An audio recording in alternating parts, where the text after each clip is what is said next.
Hi all, ഇന്നത്തെ വീഡിയോയിൽ ഞാൻ പ്രസൻറ്റ് ചെയ്യുന്നത് മൊഡ്യൂൾ 5 S3 ഡേറ്റ സ്ട്രക്ചറിലെ മൊഡ്യൂൾ 5-ലെ ഇമ്പോർട്ടൻറ്റ് പോർഷൻസ് ആണ്. എല്ലാ ടോപ്പിക്കും എക്സ്പ്ലെയിൻ ചെയ്യുന്നില്ല, ജസ്റ്റ് ബ്രീഫായിട്ട് എന്തൊക്കെയാണ് അവിടെ നിന്ന് ചോദിക്കുന്നത്, ഏതൊക്കെയാണ് നമ്മൾ ഇമ്പോർട്ടൻ്റ് ആയിട്ട് പഠിക്കേണ്ടതെന്ന് മാത്രമാണ് പറയുന്നത്. അതിൽ ഫസ്റ്റ് ടോപ്പിക്ക് സെലക്ഷൻ സോർട്ട് അൽഗോരിതമാണ്. സെലക്ഷൻ സോർട്ട് അൽഗോരിതത്തിൽ നിന്ന് ഇങ്ങനെ ഒരു ക്വസ്റ്റ്യൻ ചോദിക്കാം. അതായത് സെലക്ഷൻ സോർട്ട് അൽഗോരിതം യൂസ് ചെയ്തിട്ട് ഒരു ഇൻപുട്ട് ഫയൽ സോർട്ട് ചെയ്യാൻ. അപ്പോൾ ഇതാണ് സെലക്ഷൻ സോർട്ടിൻ്റെ ഫസ്റ്റ് ഫേസ് ആയിട്ട് അല്ലെങ്കിൽ ഫസ്റ്റ് പാസ് ആയിട്ട് കാണിച്ചേക്കുന്നത്. ഇപ്പോൾ സെലക്ഷൻ സോർട്ടിൻ്റെ ബേസിക് ഐഡിയ എന്ന് പറയുന്നത്, അപ്പോൾ ഫസ്റ്റ് ഇലമെൻറ്റ് വെച്ചിട്ട് നമ്മൾ ഫസ്റ്റ് പൊസിഷനിൽ കിടക്കുന്ന ഇലമെൻറ്റ് ഫസ്റ്റ് സെലക്ട് ചെയ്യുക. ദെൻ അത് വെച്ചിട്ട് ബാക്കി എല്ലാ ഇലമെൻറ്റ്സിനെയും കമ്പയർ ചെയ്യുക. കമ്പയർ ചെയ്യുമ്പോൾ നമ്മളിപ്പോൾ അസെൻഡിങ് ഓർഡർ സോർട്ടിംഗ് ആണ് പെർഫോം ചെയ്യുന്നത്. സോ അതുകൊണ്ട് ചെറിയ ഇലമെൻറ്റ് നമ്മൾ കമ്പയർ ചെയ്യുമ്പോൾ ഇപ്പോൾ 7ഉം 46ഉം കമ്പയർ ചെയ്തു. അപ്പോൾ അതിനകത്ത് ചെറിയ ഇലമെൻറ്റ് ഏതാണെന്ന് നോക്കുക, 7 ആണ്. അപ്പോൾ ചെറിയ ഇലമെൻറ്റ് ആദ്യം കിടക്കുകയാണെങ്കിൽ നമ്മൾ പിന്നെ ഇൻ്റർചേഞ്ച് ചെയ്യേണ്ട ആവശ്യമില്ല. അപ്പോൾ ഏത് ഇലമെൻറ്റ് ഇപ്പോൾ 25 7 കമ്പയർ ചെയ്തപ്പോൾ 7 ചെറുതാണ്, സോ അത് ഇൻ്റർചേഞ്ച് ചെയ്യുക. അങ്ങനെ ഫസ്റ്റ് പാസ്സിൽ നമ്മളിങ്ങനെ ഓരോ ഇലമെൻറ്റ് ഫസ്റ്റ് പൊസിഷനിലെ ഇലമെൻറ്റ് എല്ലാം എടുത്തിട്ട് ബാക്കി എല്ലാം ആയിട്ട് കമ്പയർ ചെയ്യുവാണ്. അപ്പോൾ ആഫ്റ്റർ ഫസ്റ്റ് പാസ് നമുക്ക് ഫസ്റ്റ് ഇലമെൻറ്റ് സോർട്ടഡ് ആയിട്ട് കിട്ടി. ദെൻ സെക്കൻഡ് പാസ് വന്നു കഴിയുമ്പോൾ നമ്മൾ സെക്കൻഡ് പൊസിഷനിൽ കിടക്കുന്ന ഇലമെൻറ്റ് ബാക്കി എല്ലാ ഇലമെൻറ്റ്സുമായിട്ട് കമ്പയർ ചെയ്യുവാണ്. അപ്പോൾ ആഫ്റ്റർ സെക്കൻഡ് പാസ് നമുക്ക് ഫസ്റ്റ് 2 ഇലമെൻറ്റ്സ് സോർട്ടഡ് ആയിട്ട് കിട്ടി. ദെൻ തേർഡ് ഫേസിലേക്ക് വന്നു കഴിഞ്ഞപ്പോൾ നമ്മൾ മൂന്നാമത്തെ ഇലമെൻറ്റ്, അതായത് 46 മൂന്നാമത്തെ പൊസിഷനിൽ കിടക്കുന്ന ഇലമെൻറ്റ് വെച്ചിട്ട് ബാക്കി എല്ലാത്തിനെയും കമ്പയർ ചെയ്യും. കമ്പയർ ചെയ്യുമ്പോൾ ചെറിയ ഇലമെൻറ്റ് ആദ്യം വരാൻ പാകത്തിന് എക്സ്ചേഞ്ച് പെർഫോം ചെയ്യും. അപ്പോൾ ഇങ്ങനെ തേർഡ് പാസ് കഴിയുമ്പോൾ ആദ്യത്തെ 3 ഇലമെൻറ്റ് സോർട്ടഡ് ആവും. ദെൻ ഫോർത്ത് പാസ് എടുക്കുമ്പോൾ ഈ 46ഉം 85ഉം കമ്പയർ ചെയ്യണം. അങ്ങനെ നമ്മൾ 4 പാസ് കൊണ്ട് ഈ സെലക്ഷൻ സോർട്ട് തീർക്കുകയാണ് ചെയ്യുന്നത്. അപ്പോൾ ഇങ്ങനെ ഒരു ക്വസ്റ്റ്യൻ ചോദിക്കാൻ ചാൻസ് ഉണ്ട്. അതായത് ഇങ്ങനെ ഒരു അറേ തന്നിട്ട് സെലക്ഷൻ സോർട്ട് അൽഗോരിതം അല്ലെങ്കിൽ ഇൻസേർഷൻ സോർട്ട് അൽഗോരിതം ഒക്കെ ഇംപ്ലിമെൻറ്റ് ചെയ്യാൻ, അല്ലെങ്കിൽ ക്വിക്ക് സോർട്ട്, മെർജ് സോർട്ട് അങ്ങനെ ചോദിക്കാറുണ്ട്. പിന്നെ നെക്സ്റ്റ് ഇതിനകത്ത് ഇമ്പോർട്ടൻ്റ് ആയിട്ട് ഈ ഒരു മൊഡ്യൂളിൽ നമ്മൾ പഠിക്കേണ്ടത് ക്വിക്ക് സോർട്ടിൻ്റെയും മെർജ് സോർട്ടിൻ്റെയും അൽഗോരിതം പ്ലസ് എക്സാമ്പിളാണ്. അത് ഏറ്റവും ഇമ്പോർട്ടൻ്റ് ആയിട്ടുള്ള 2 ടോപ്പിക്കാണ്. അതിനകത്ത് ഏതെങ്കിലും ഒരെണ്ണം മസ്റ്റായിട്ടും ചോദിക്കും, quick sort or merge sort. Merge സോർട്ടിൻ്റെ അൽഗോരിതമൊക്കെ ഞാൻ ഓൾറെഡി വീഡിയോ ചെയ്തിട്ടിട്ടുണ്ട്, മെർജ് സോർട്ട്, ക്വിക്ക് സോർട്ട്. അപ്പോൾ അത് നോക്കിക്കഴിഞ്ഞാൽ ഡീറ്റെയിൽഡ് ആയിട്ടുള്ള അൽഗോരിതം എക്സാമ്പിളും കിട്ടും. ഇതൊരു ഓവർവ്യൂ മാത്രമാണ്. ഇതൊരു മെർജ് സോർട്ടിന് എക്സാമ്പിളാണ്. മെർജ് സോർട്ട് എന്ന് പറഞ്ഞു കഴിഞ്ഞാൽ നമ്മൾ ടോട്ടൽ അറേനെ 2 ഹാഫായിട്ട് ഡിവൈഡ് ചെയ്യുന്നു. ദെൻ ആ അറേനെ പിന്നെയും എഗെയിൻ ഓരോ ഹാഫായിട്ട് ഡിവൈഡ് ചെയ്തിട്ട് ഒരു സ്മോൾ സിംഗിൾ ഇലമെൻ്റ് ഉള്ള ചെറിയ ചെറിയ പോർഷൻസ് ആയിട്ട് ഡിവൈഡ് ചെയ്തെടുക്കുന്നു. നെക്സ്റ്റ് ഫേസിൽ അതിനെ കോൺകർ ചെയ്യുന്നു, ഒന്നിച്ചാക്കുന്നു. അതായത് ഇപ്പോൾ 15ഉം 10ഉം ഒന്നിച്ചാക്കുന്നു. അപ്പോൾ ഈ ഒന്നിച്ചാക്കുമ്പോൾ കോൺകർ ചെയ്യുക മീൻസ് അതിനെ കമ്പൈൻ ചെയ്തെടുക്കുമ്പോൾ സോർട്ടഡ് ഓർഡറിൽ വേണം കമ്പൈൻ ചെയ്യാൻ. അപ്പോൾ ഇവിടെ പറഞ്ഞിട്ടുണ്ട് കോൺകറിൽ നമ്മൾ എന്താണ് സോർട്ടിംഗ് ഓപ്പറേഷൻ പെർഫോം ചെയ്യും. ഇപ്പോൾ നമുക്ക് ഈ 2 അറേയാണ് കമ്പൈൻ ചെയ്യേണ്ടതെങ്കിൽ അത് നമ്മൾ സിംഗിൾ അറേ ആക്കാൻ വേണ്ടിയിട്ട് സോർട്ടിംഗ് ഓപ്പറേഷനൂടെ പെർഫോം ചെയ്യും. അതായത് ഫസ്റ്റ് ഇലമെൻറ്റും ഇവിടുത്തെ ഫസ്റ്റ് ഇലമെൻറ്റും തമ്മിൽ കമ്പയർ ചെയ്യും. ദെൻ അതിനകത്ത് ഏതാണോ ചെറുത് അത് പുതിയ അറയിലേക്ക് ഇടും. നെക്സ്റ്റ് അടുത്ത ഇലമെൻറ്റും ഈ അറയിലെ അടുത്ത ഇലമെൻറ്റൂടെ കമ്പയർ ചെയ്യും, ചെറുത് ഏതാണോ അതിങ്ങോട്ട് ഇടും. ഇത് ഓൾറെഡി മെർജ് സോർട്ട് എന്നുള്ള ടോപ്പിക്കിനകത്ത് ഞാൻ എക്സ്പ്ലെയിൻ ചെയ്തിട്ടുണ്ട്. മെർജ് സോർട്ടും ഉണ്ട്, ക്വിക്ക് സോർട്ടും ഉണ്ട്. ഇത് 2 ഇമ്പോർട്ടൻ്റ് ആയിട്ടുള്ള 2 അൽഗോരിതംസ് ആണ്. അത് അൽഗോരിതം അതിൻ്റെ എക്സാമ്പിളും പഠിക്കണം. ചിലപ്പോൾ ചോദിക്കുന്നത് അൽഗോരിതം മാത്രമായിരിക്കും, ചിലപ്പോൾ ചോദിക്കുന്നത് എക്സാമ്പിൾ വെച്ചിട്ട് അത് എക്സ്പ്ലെയിൻ ചെയ്യാനായിരിക്കും. ക്വിക്ക് സോർട്ടാണ് അടുത്ത മെർജ് സോർട്ട് കഴിഞ്ഞിട്ട് നിങ്ങൾ നോക്കേണ്ടത്. ക്വിക്ക് സോർട്ടിനകത്ത് ഫസ്റ്റ് നമ്മളൊരു പിവോട്ട് ഇലമെൻറ്റ് സെറ്റ് ചെയ്യുന്നു. ദെൻ PQ എന്നുള്ള 2 പോയിൻറ്റേഴ്സ് സെറ്റ് ചെയ്യുന്നു. ഇതും ഇവിടെയും ഡിവൈഡ് ആൻഡ് കോൺകർ മെത്തേഡ് സ്ട്രാറ്റജിയാണ് വർക്ക് ചെയ്യുന്നത്. അപ്പോൾ ഇതിൻ്റെ അൽഗോരിതം ഡീറ്റെയിൽഡ് ആയിട്ട് ഞാൻ ക്വിക്ക് സോർട്ട് എന്നുള്ള വീഡിയോയിൽ ഇട്ടിട്ടുണ്ട്. അപ്പോൾ അത് നോക്കി അത് പഠിക്കുക. നെക്സ്റ്റ് നമ്മൾ ഈ മൊഡ്യൂളിൽ ഇമ്പോർട്ടൻ്റ് ആയിട്ട് പഠിക്കേണ്ട ടെക്നിക്സ് ഹാഷിംഗ് ആണ്. അപ്പോൾ ഹാഷിംഗ് അല്ലെങ്കിൽ സോർട്ടിങ്, ഈ 2 കേസസാണ് ഇവിടെ വരുന്നത്. പിന്നെ ഒരു സോർട്ടിംഗ് അൽഗോരിതം കൂടെ ഉണ്ട്, അത് ഹീപ്പ് സോർട്ടാണ്. അത് ഞാൻ പ്രീവിയസ് ഒരു വീഡിയോയിൽ എക്സ്പ്ലെയിൻ ചെയ്തിട്ടുണ്ട്. അപ്പോൾ മെയിനായിട്ടും നമ്മൾ സോർട്ടിങ് പഠിക്കേണ്ടത് selection sort, quick sort, merge sort and heap സോർട്ടാണ്.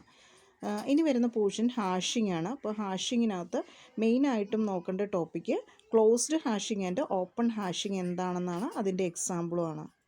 അപ്പോൾ നിങ്ങൾ ഹാഷിംഗ് പഠിക്കുമ്പോൾ എന്താണ് കൺസെപ്റ്റ് ഓഫ് ഹാഷിംഗ് നോക്കുക. അപ്പോൾ hashing means it is a one-to-one correspondence between key value and index value in the hash table. അതിനാണ് നമ്മൾ ഹാഷിംഗ് എന്ന് പറയുന്നത്. That means hash table is a data സ്ട്രക്ചറാണ്. അതിനകത്ത് മെയിനായിട്ടും സ്റ്റോർ ചെയ്തേക്കുന്ന കുറേ എലമെൻറ്റ്സ് സ്റ്റോർ ചെയ്യാനാണ് നമ്മൾ ഡേറ്റ സ്ട്രക്ചർ യൂസ് ചെയ്യുന്നത്. പക്ഷെ ഇവിടെ നമ്മൾ അതിനൊരു ഇൻഡെക്സ് ബേസ് ചെയ്തിട്ടാണ് നമ്മൾ സ്റ്റോർ ചെയ്യുന്നത്. അതായത് ഹാഷ് ടേബിളിനകത്ത് കീ വാല്യൂസും ഇൻഡെക്സും ഉണ്ടായിരിക്കും. ഓക്കെ, അപ്പോൾ ആ കീ വാല്യൂസും ഇൻഡെക്സും തമ്മിലുള്ള ഒരു റിലേഷൻഷിപ്പിനെയാണ്, അല്ലെങ്കിൽ അതെങ്ങനെയാണ് കണക്റ്റ് ചെയ്തേക്കുന്നത്, ആ ഒരു ടേമിനെയാണ് നമ്മൾ ഹാഷിംഗ് എന്ന് പറയുന്നത്. അപ്പോൾ അത് ഇംപ്ലിമെൻറ്റ് ചെയ്യാൻ വേണ്ടിയിട്ട് നമ്മൾ യൂസ് ചെയ്യുന്ന ഒരു മെത്തേഡാണ് ഹാഷ് ഫംഗ്ഷൻ. അപ്പോൾ ഈ ഹാഷ് ഫംഗ്ഷനെ ബേസ് ചെയ്തിട്ടാണ് ഒരു കീ വാല്യൂ ഒരു ഇൻഡെക്സിലേക്ക് മാപ്പ് ചെയ്യുന്നത്. ഇൻഡെക്സ് മീൻസ് ഒരു മെമ്മറി ലൊക്കേഷൻ. അപ്പോൾ നമ്മുടെ കയ്യിലിരിക്കുന്ന കീ വാല്യൂ മീൻസ് ഒരു ഡേറ്റ. ആ ഡേറ്റ എങ്ങോട്ട് നമ്മൾ സ്റ്റോർ ചെയ്യണം മെമ്മറിയിലെന്ന് അറിയാൻ വേണ്ടിയിട്ട് ഡിഫറെൻറ്റ് ഹാഷിംഗ് മെത്തേഡ്സ് യൂസ് ചെയ്യുന്നുണ്ട്. അതിൽ ഫസ്റ്റ് ഹാഷിംഗ് മെത്തേഡ് എന്ന് പറയുന്നത് ഡിവിഷൻ മെത്തേഡാണ്. ഡിവിഷൻ മെത്തേഡിനകത്ത് നമ്മൾ മെയിനായിട്ട് യൂസ് ചെയ്യുന്ന ഇക്വേഷൻ ഇതാണ്: H of K equal to K mod H if the indices starting from 0. ഒരു ഇൻഡിസസ് 0യിൽ നിന്ന് സ്റ്റാർട്ട് ചെയ്യുവാണെങ്കിൽ നമ്മൾ യൂസ് ചെയ്യുന്ന hash function h of K equal to K mod h എന്നാണ്. That means k means key value. ഇപ്പം ഞാൻ എടുത്തേക്കുന്ന key value 10 ആണെന്ന് വിചാരിക്കുക. എച്ച് ഈസ് ഈക്വൽ ടു 3 ആണെങ്കിൽ K mod 3, that means 10 mod 3. അപ്പോൾ 10ഉം 3യും ഡിവൈഡ് ചെയ്യുക. അപ്പോൾ കിട്ടുന്ന റിമൈൻഡർ എന്താണോ 7 ആണ്.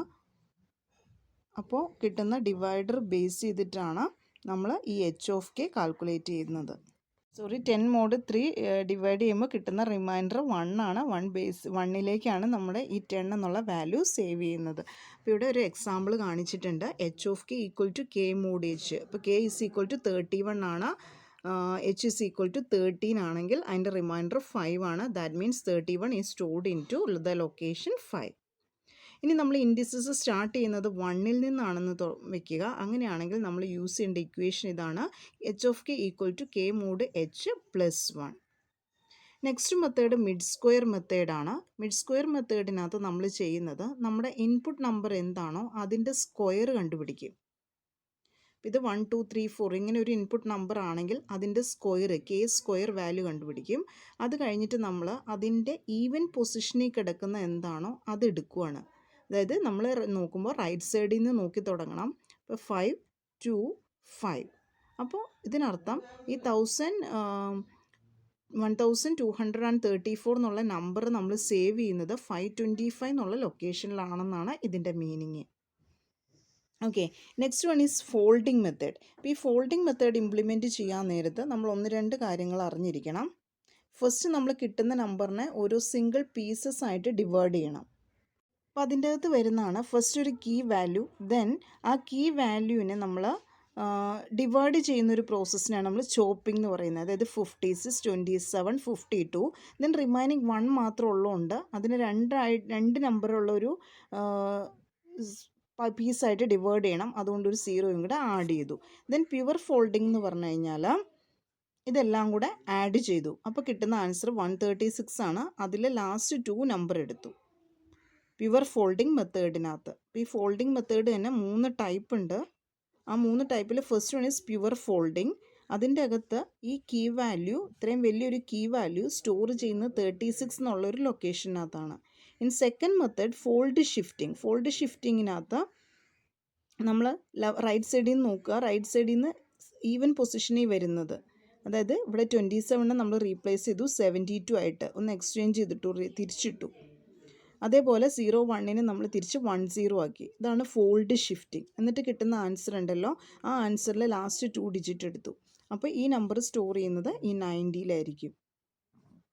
Then fold boundary. Fold boundary means ഈ ഫസ്റ്റ് ഇത് നോക്കുക, അതിനെ ബേസ് ചെയ്തിട്ട് ബൗണ്ടറിയിൽ കിടക്കുന്ന ഏതാണെന്ന് നോക്കുക, അതിനെ ഒന്ന് ഷിഫ്റ്റ് ചെയ്യുക ബൗണ്ടറിയിൽ. അപ്പോൾ നമ്മളെപ്പോഴും എടുക്കുന്ന ഇൻപുട്ട് ചോപ്പിങ്ങിൽ നിന്നായിരിക്കണം. അപ്പോൾ ഈ ഇൻപുട്ടിൽ നിന്ന് ബൗണ്ടറിയിൽ കിടക്കുന്ന 01ഉം 56ഉം ആണ്. അതിനെ ഒന്ന് തിരിച്ചിട്ടു. അപ്പോൾ കിട്ടുന്ന ആൻസർ ഈസ് 154. അപ്പോൾ അതിൽ നിന്ന് 54 എടുത്തു. ആ ലൊക്കേഷനിലായിരിക്കും ഈ നമ്പർ സ്റ്റോർ ചെയ്യുന്നത്. അപ്പോൾ അതാണ് ഫോൾഡിംഗ് മെത്തേഡിൽ വരുന്നത്. Then next one is digit analysis method. Digit analysis മെത്തേഡിനകത്ത് തന്നിരിക്കുന്ന ഇൻപുട്ട് നമ്പർ ഉണ്ടല്ലോ, ആ ഇൻപുട്ട് നമ്പറിൽ നിന്ന് ഇപ്പോൾ നമ്മൾ പറഞ്ഞതുപോലെ റൈറ്റ് സൈഡിൽ നിന്ന് തുടങ്ങി ഈവൻ പൊസിഷനിലുള്ളത് മാത്രം എടുക്കുക. അപ്പോൾ നമുക്ക് കിട്ടുന്ന 724 ആണ്. അതിനെ നമ്മൾ റിവേഴ്സ് ചെയ്യുന്നു. പിന്നെ അർത്ഥം ഈ ഒരു നമ്പറിനെ സ്റ്റോർ ചെയ്യുന്ന ലൊക്കേഷൻ 427 ആണ്. ഇത് ഹാഷിങ്ങിനകത്ത് ബേസിക് ആയിട്ട് നോക്കേണ്ട കാര്യങ്ങളാണ്. ഇനി ഹാഷിങ്ങിൻ്റെ കൊളീഷൻ റെസൊല്യൂഷൻ ടെക്നിക്സിൻ്റെ അപ്പോൾ അത് അടുത്ത വീഡിയോയിൽ ഞാൻ എക്സ്പ്ലെയിൻ ചെയ്യാം. അപ്പോൾ ഇതിൻ്റെ അകത്ത് മെയിനായിട്ടും നിങ്ങൾ ഹാഷിംഗ് പഠിക്കുമ്പോൾ എന്താണ് ഹാഷിംഗ് എന്ന് നോക്കുക, ഹാഷ് ടേബിൾ എന്താണ്, ദെൻ അതിനകത്ത് ഡിഫറെൻറ്റ് മെത്തേഡ്സ് ഉണ്ട്. 4 മെത്തേഡ്സ് സിലബസിൽ ഓരോ ടോപ്പിക്കായിട്ട് പറഞ്ഞിട്ടുണ്ട്. അപ്പോൾ ഈ 4 മെത്തേഡ്സും കറക്റ്റായിട്ട് നോക്കുക. ദെൻ ഒരു കൊളീഷൻ വന്നു കഴിഞ്ഞാൽ അതെങ്ങനെ അവോയ്ഡ് ചെയ്യാമെന്നാണ് അടുത്ത ടോപ്പിക്കിൽ പറയുന്നത്. കൊളീഷൻ മീൻസ് ഒരു മെമ്മറി ലൊക്കേഷനകത്ത് മോർ ദാൻ 1 ഡേറ്റ സ്റ്റോർ ചെയ്താൽ അതിനെയാണ് നമ്മൾ കൊളീഷൻ എന്ന് പറയുന്നത്. അപ്പോൾ അത് അവോയ്ഡ് ചെയ്യാൻ വേണ്ടിയിട്ട് പല മെത്തേഡ്സ് ഉണ്ട്. അതിൽ മെയിനായിട്ടും വരുന്ന closed hashing and open hashing. അതിൽ ക്ലോസ്ഡ് ഹാഷിങ്ങും ഓപ്പൺ ഹാഷിങ്ങിൻ്റെ പ്രോബ്ലം നോക്കണം. അത് ഇമ്പോർട്ടൻ്റ് ആണ്. അത് നെക്സ്റ്റ് വീഡിയോയിൽ I will explain. Thank you for watching the video.